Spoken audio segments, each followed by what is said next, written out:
নিম্ন আদালতের বিচারকরা যখন স্বাধীন বিচার বিভাগের পক্ষে অবস্থান নিয়েছে, আইন মন্ত্রণালয় থেকে তাদেরকে শোকজ করা হয়েছে।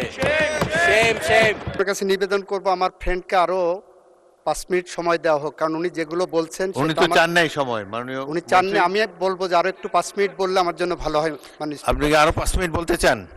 মাননীয় স্পিকার, তারা আইন মন্ত্রণালয়ের আন্ডারে ম্যাজিস্ট্রেটকে নিম্ন আদালতকে নেওয়ার আগেই যদি এই আচরণ প্রকাশ করতে পারে, মাননীয় স্পিকার, আমরা দেখেছি সেই ফ্যাসিবাদী আমলে কি হয়েছে, অতীতে কি হয়েছে।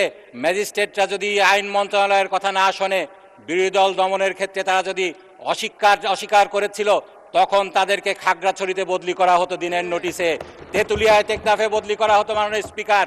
সেই দিন আবার ফিরে আনার জন্য ষড়যন্ত্র চলছে মাননীয় স্পিকার।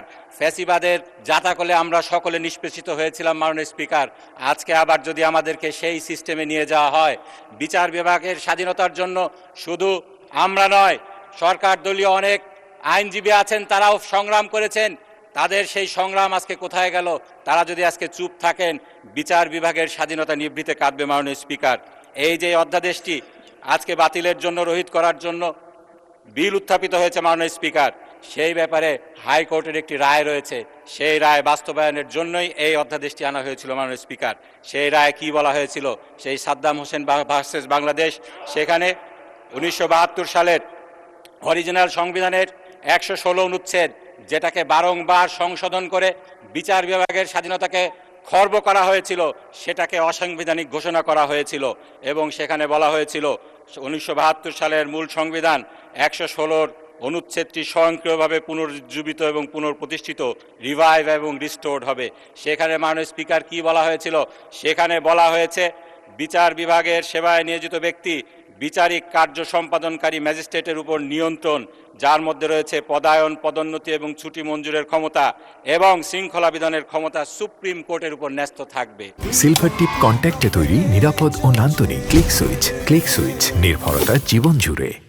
এবং সেই রায়ে আরও বলা হয়েছিল বাংলাদেশ জুডিশিয়াল সার্ভিস শৃঙ্খলা বিধিমেলা 2017-কে আলট্রা ভাইরাস ঘোষণা করা হলো, কারণ এটি সংবিধানের 116 অনুচ্ছেদ এবং মাজদার হোসেন মামলার যে বিচার বিভাগের স্বাধীনতার কথা বলা হয়েছিল সেটার পরিপন্থী। এখানে আরও বলা হয়েছে 3 মাসের মধ্যে স্বাধীন সেক্রেটারিয়েট, বিচার বিভাগের সেক্রেটারিয়েট প্রতিষ্ঠা করতে হবে। সেই বিচার বিভাগের হাইকোর্টের রায়কে বাস্তবায়ন করার জন্যই এই অধ্যাদেশটি জারি করা হয়েছিল মাননীয় স্পিকার। সেই অধ্যাদেশ জারি করার পরে এই অধ্যাদেশকে কার্যকর করা হয়েছিল। একটি স্বাধীন সচিবালয় আমরা দেখেছিলাম, সুপ্রিম কোর্টে সেদিন প্রতিষ্ঠিত হয়েছিল। মাননীয় আইনমন্ত্রী সেদিন উপস্থিত ছিলেন সেখানে। আজকে তিনি কিভাবে আবার সেটাকে ফিরিয়ে নেওয়ার জন্য, রহিত করার জন্য বিল আনেন, আমাদের বোধগম্য হয় না মাননীয় স্পিকার। সে রায় বাস্তবায়িত হয়ে গিয়েছে, সুপ্রিম কোর্ট সচিবালয় প্রতিষ্ঠিত হয়ে গিয়েছে। সেখানে রায়টি স্টে হওয়া কিংবা ডিসমিস হওয়া ছাড়া এটিকে বিলুপ্ত করা, সেই সচিবালয়কে বিলুপ্ত করার জন্য বিল আনা বিচার বিভাগের স্বাধীনতার নগ্ন হস্তক্ষেপ এবং আদালত অবমাননার শামিল মাননীয় স্পিকার। মাননীয় স্পিকার, আমরা এখানে অনেক কথা বলতে পারি, আমাদের ইনডেমনিটি আছে, আমাদের দায় মুক্তি আছে, কিন্তু এ কথা বলার কোনো সুযোগ নেই। আমাদের এই সংবিধান সার্বভৌম, আমরা আদালতের রায় মানতে বাধ্য নই, এমন কথা কিন্তু এই সংসদে বলা হয়েছে। এই কথাটি সম্পূর্ণ অযৌক্তিক এবং অসত্য। এর মাধ্যমে জাতিকে মিসলিড করা হচ্ছে। আমার মাননীয় সংসদ সদস্য জনাব আবুল হাসনাত অনেক কথা বলতে চেয়েছিলেন, তিনি বলতে পারেননি। তারপর মাননীয় যে আইনমন্ত্রীকে সময় দিয়েছেন, তিনি অনেক বিষয়ে মিসলিড করেছেন। যে বিষয়ে এর আগে মিসলিড করা হয়েছে তার একটি ছিল সংবিধানের এই আমাদের সংসদের সার্বভৌমত্ব। আমি একটি বইয়ের রেফারেন্স দিতে চাই, বাংলাদেশ জাতীয় সংসদ, ডক্টর মহিউদ্দিন। সেখানে তিনি সার্বভৌমত্ব নিয়ে কি লিখেছেন, সেখানে তিনি একটি কোর্টের রেফারেন্স দিয়েছেন। 2003 সালে যৌথ অভিযান দায় মুক্তি আইন 2003, এটাকে খারিজ করে সুপ্রিম কোর্ট যেটা বলেছিল, বিচারপতি মঈনুল ইসলাম চৌধুরী এবং বিচারপতি আশরাফুল কামালের সমন্বয়ে গঠিত হাইকোর্ট বেঞ্চ বলেছিল, রাষ্ট্রের 3টি অঙ্গের কেউই সার্বভৌম নয়, প্রতিটি অঙ্গ সংবিধানের বিধিবিধান সাপেক্ষে স্বাধীন, শ্রেষ্ঠত্ব শুধু সংবিধানের, রাষ্ট্রের 3টি অঙ্গই সংবিধানের বিধিবিধান মেনে চলতে বাধ্য। আজকে আমাদের কাছে মনে হয়, যখন এই সংসদে দায়িত্বপ্রাপ্ত মন্ত্রীরা বলেন সংবিধান, আমাদের সংবিধান অনুযায়ী 7(2) অনুযায়ী আমাদের সংসদ সার্বভৌম, তখন মনে হয় আইনের এতগুলা ডিগ্রি সেই এলএলবি করা থেকে শুরু করে এলএলএম করা থেকে শুরু করে বার করা থেকে শুরু করে পিএইচডি করা থেকে শুরু করে সকলই বৃথা, আবার আইন নতুন করে শিখতে হবে আমাদেরকে। মাননীয় স্পিকার, এই বইতে আরও বলা হয়েছে কোনো আইন সংবিধান সম্মত কিনা তা পর্যালোচনা করে আইনের বৈধতা নির্ধারণ করার প্রক্রিয়াকে বিচার বিভাগীয় পর্যালোচনা বলা হয়। বিচার বিভাগীয় পর্যালোচনার মাধ্যমে পার্লামেন্ট কর্তৃক প্রণীত কোনো আইন বা আইনের অংশবিশেষ সংবিধানের সাথে অসামঞ্জস্য বলে প্রতীয়মান হলে আদালত তা বাতিল ঘোষণা করতে পারে। ফলে যেসব দেশে লিখিত সংবিধান রয়েছে আমাদের দেশের মতো, মাননীয় স্পিকার, সেসব দেশে সংবিধান হলো সর্বভৌম বা সুপ্রিম ক্ষমতার অধিকারী। সরকারের সকল বিভাগ সংবিধানের অধীনে দায়িত্ব পালন করবে। মাননীয় স্পিকার, সেখানে আরও বলা হয়েছে কোনো আইন সংবিধানের সাথে সাংঘর্ষিক হলে সেটা স্বতঃস্ফূর্তভাবে বাতিল হয় না। এর জন্য রাষ্ট্রের কোনো নাগরিককে উচ্চ আদালতের সংশ্লিষ্ট আইন বা আইনের ধারা চ্যালেঞ্জ করে রিট করতে হয়। উচ্চ আদালত যদি রিট আবেদন বা রুলের নিষ্পত্তির মাধ্যমে সংশ্লিষ্ট আইন বা আইনের অংশবিশেষকে বাতিল করে, তাহলেই সেটিকে বলা যাবে সেটি সংবিধানের সাথে সাংঘর্ষিক। মাননীয় স্পিকার, এই যে রহিতকরণ বিলটি আনা হলো, এখানে আমাদের বিচার বিভাগের উপরে, তাদের স্বাধীনতার উপরে নগ্নভাবে হস্তক্ষেপ করা হয়েছে। এই ব্যাপারে 16 সংশোধনীর মামলায় সুপ্রিম কোর্ট যে কথাগুলো বলেছিল, আমি সে কথাগুলো একটু কোট করতে চাই। মাননীয় স্পিকার, সেখানে বলা হয়েছিল বাংলাদেশের গণপ্রজাতন্ত্রী সংবিধানের কাঠামোর অধীনে রাষ্ট্রের 3টি অঙ্গ সংসদ, নির্বাহী ও বিচার বিভাগ সমান গুরুত্ব এবং মর্যাদার অধিকারী। কোনো অঙ্গই কোনোটির অধীনস্থ নয়, কিন্তু 16 সংশোধনীর মাধ্যমে বিচার বিভাগকে অন্যান্য অঙ্গের অধীনস্থ করার চেষ্টা করা হয়েছে, যা স্বয়ংক্রিয়ভাবেই ইপসো ফ্যাক্টো অর্থাৎ অসাংবিধানিক, একই সাথে অনাকাঙ্ক্ষিত এবং অগ্রহণযোগ্য।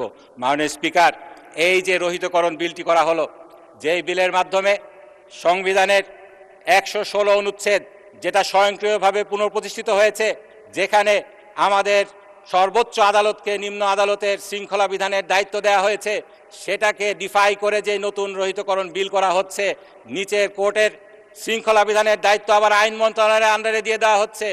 এই বিষয়টি সম্পূর্ণভাবে অসাংবিধানিক এই 16 সংশোধনীর রায়ের মাধ্যমে। সুতরাং এটাকে কোনোভাবেই মাননীয় স্পিকার পাশ করা যাবে না। এই বিষয়ে আপনার একটি ক্ষমতা রয়েছে মাননীয় স্পিকার, এই সংসদের একটি ক্ষমতা রয়েছে, জনমত যাচাইয়ের জন্য আপনারা 77 বিধি মতো দিতে পারেন। এখনও 2 দিন সময় রয়েছে। উন্নতর প্রযুক্তির মাধ্যমে আমরা অনলাইনের মাধ্যমে, ফেসবুকের মাধ্যমে এই বিষয়ে জনমত নিতে পারি। আপনারা যদি এতই কনসার্ন হয়, বিষয়টিতে জনমত যাচাই করে দেখুন জনগণ কি বলে। মাননীয় স্পিকার, এইরকম নজির কিন্তু আগেও রয়েছে। আপনি 5ম জাতীয় সংসদে ছিলেন, সেই সময় যেই 12তম সংশোধনীর বিলটি আনা হয়েছিল, সেই বিলটিকে কিন্তু জনমত যাচাইয়ের জন্য দিয়ে দেওয়া হয়েছিল। এই বিষয়ে মাননীয় স্পিকার, আরেক যদি 2টি কথা বলতে চাই। এই বিষয়ে জুলাই সনদে আলোচিত হয়েছে সংসদের সেপারেট সচিবালয়ের বিষয়ে। সেখানে জুলাই সনদে বিএনপি কোনো নোট অফ ডিসেন্ট দেয়নি। 31 দফাতেও তারা তাদের যে বাংলাদেশ, নতুন বাংলাদেশ গড়ার স্বপ্ন জাতিকে দেখিয়েছে, সেখানেও তারা বিচার বিভাগের স্বাধীন সচিবালয় প্রতিষ্ঠার করার কথা বলেছে। আজকে কেন তারা সেটা রহিত করার বিল আনছে?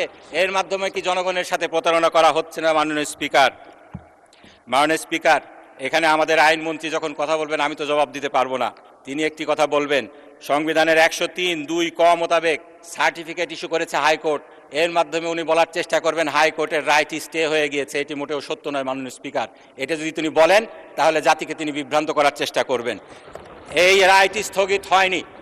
103(2) ক অনুযায়ী যদি সার্টিফিকেট ইস্যু করা হয়, সেক্ষেত্রে শুধুমাত্র লিভ গ্র্যান্টিং অর্ডার লাগে না, সরাসরি অ্যাপিলেট ডিভিশনে শোনা হবে।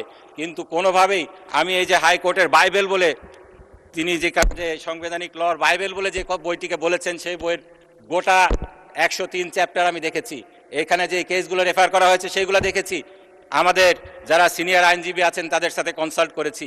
এটিকে যতক্ষণ পর্যন্ত না স্টে করা হচ্ছে, এই রায়টি স্টিল ইন অপারেশন এবং এটার মাধ্যমে এটা রায়ের এক্সিকিউশন হয়ে গিয়েছে। সুতরাং আপনার কাছে নিবেদন করব, আমার ফ্রেন্ডকে আরো 5 মিনিট সময় দেওয়া হোক, কারণ উনি যেগুলো বলছেন উনি তো চান নাই সময়, মাননীয় উনি চান না। আমি বলবো যে আরো একটু 5 মিনিট বললে আমার জন্য ভালো হয়। আপনি কি আরো 5 মিনিট বলতে চান? মাননীয় আইনমন্ত্রী। মাননীয় স্পিকার, আমার লার্নেড ফ্রেন্ড যেটা লিখে নিয়ে এসেছিলেন মনে হয় শেষ হয়ে গেছে সেটা, সে কারণে আমি ভাবছিলাম আরো 5 মিনিট উনি বললে আমার পক্ষেই চলে যেত মাননীয় স্পিকার। উনি একটা কথা বলেছেন, একটা বইয়ের থেকে পড়েছেন, রাষ্ট্রের 3টি অঙ্গ কেউ সার্বভৌম নয়। এটা ওনার স্টেটমেন্ট, ওনার আজকের বক্তব্যের অংশ। এক্স্যাক্টলি আমার সংবিধান, আমার রাষ্ট্র, আমার সংসদ যে কোনো আইন পাশ করতে পারে। সে আইনের, সেই সংবিধান সংশোধনের গার্ডিয়ান হলেন সুপ্রিম কোর্ট। সুপ্রিম কোর্ট সেটাকে বলতে পারে এটা আল্ট্রা ভাইরাস না ইন্ট্রা ভাইরাস। সেখানে আবার আমাদের সংবিধান এবং সুপ্রিম কোর্টের জাজমেন্ট, যে মাজদার হোসেন মামলার কথা বলছেন, মাজদার হোসেন মামলাতেই বলা হচ্ছে supreme court can not dictate this parliament to pass any law. Supreme court বলতে পারে এটা ভালো, এটা খারাপ। সুপ্রিম কোর্ট বলতে পারে না পার্লামেন্ট তুমি এই আইন পাশ করো। মাজদার হোসেন কা মামলার রেশিওতে সেটাই বলা হয়েছে। মাননীয় স্পিকার, উনি যে বইটা রিলাই করলেন সেই বইটা হলো মাহমুদুল ইসলাম সাহেবের কনস্টিটিউশনাল 3rd এডিশন, 946, 47, 948। এই 3টা পেজ আমার বন্ধুকে পড়ে, আমার মাননীয় সংসদ সদস্যকে পড়তে বলবো। সেখানে মাজদার হোসেন মামলার পোস্টমর্টেম আছে, সেখানে স্পষ্ট করে বলা আছে, অ্যানালজি দেওয়া আছে, রেফারেন্স দেওয়া আছে, আলোচনা করা আছে।